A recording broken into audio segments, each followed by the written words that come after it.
Hello, and welcome back to Studio 6A for one last time. Before we wrap up American Graduate Day, we're looking beyond high school graduation to college and career.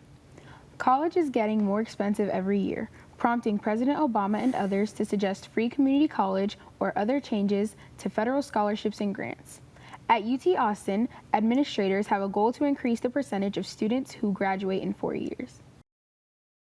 By the end of this decade, 2 in 3 job openings will require some higher education. And yet we still live in a country where too many bright, striving Americans are priced out of the education they need. It's not fair to them, and it's sure not smart for our future.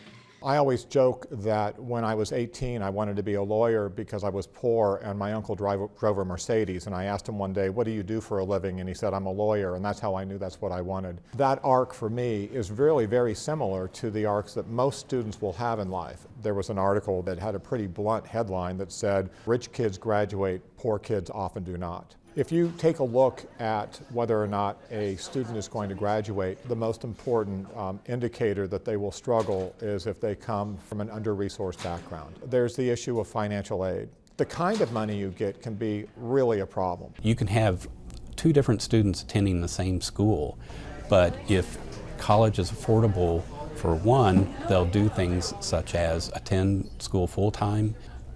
They say if they have a textbook, they'll buy the textbook. It's different for someone where college is not as affordable. And for those people, you're more likely to see things such as attending part-time and trying to maintain a full-time job. Oftentimes that full-time job won't be related to their studies. And to get back to the textbook example, maybe they get a textbook, but they share it with 3 of their classmates or something.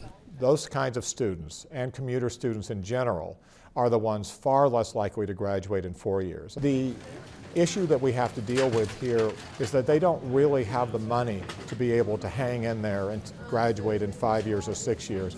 Yes, it's possible some of them will do it, but every time they do it, they're taking out more loans. Every time they're doing it, they're running up more debt. The students that will have difficulty paying back their loans are those who don't earn a degree. That stems back to how they approach going to school, where they go to school, and how they do it. That's all related to college affordability. For someone where it's unaffordable, the way they go about college makes it less likely that they'll be successful. So what we've been doing is creating programs in which we use the financial aid money to incentivize a student to be a part of the campus. This idea that you take these 500 students who were the least likely to be successful based upon 4-year graduation rates, least likely to be successful because of financial aid issues, are now feeling that they belong to the university is such a much better way to do it than when they were working 15 miles away in a dry cleaning establishment. Our message is no longer just go to college. It's go to college with a plan.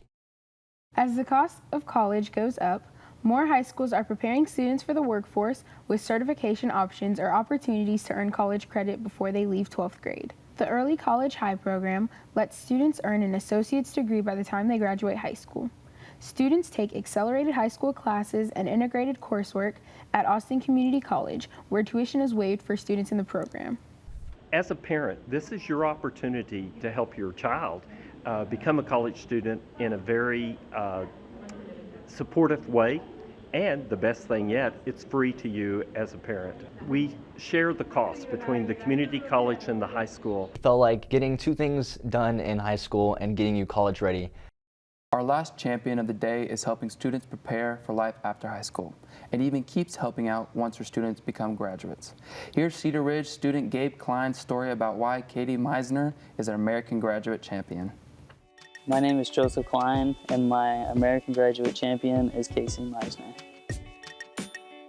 She was my banking and finance teacher and the club sponsor of a few of the clubs I was in, like DECA and FBLA. Ms. Meisner has continued to help me even after I graduated, even just being a reference on job applications or just using the information we learned throughout her classes to help us out in life. Ms. Meisner is just one of those teachers you feel comfortable talking to, whether that be school-related or, something personal. I really feel like she was one of the biggest factors in me graduating with a degree from a good university. and she was also a big reason why I actually went to school. She helped me earn a scholarship through DECA, and she helped me make getting my degree a reality. To nominate someone making a difference in your community, go to klru.org/American Graduate. That's it for us here at KLRU in Austin. Thanks so much for joining us and for watching American Graduate Day. Don't forget, you can recognize the champions in your community right now. Go to klru.org/American Graduate. You can see more stories about the programs, champions, and resources in our community on that same website, and share it on social media using the hashtag AMGradTX.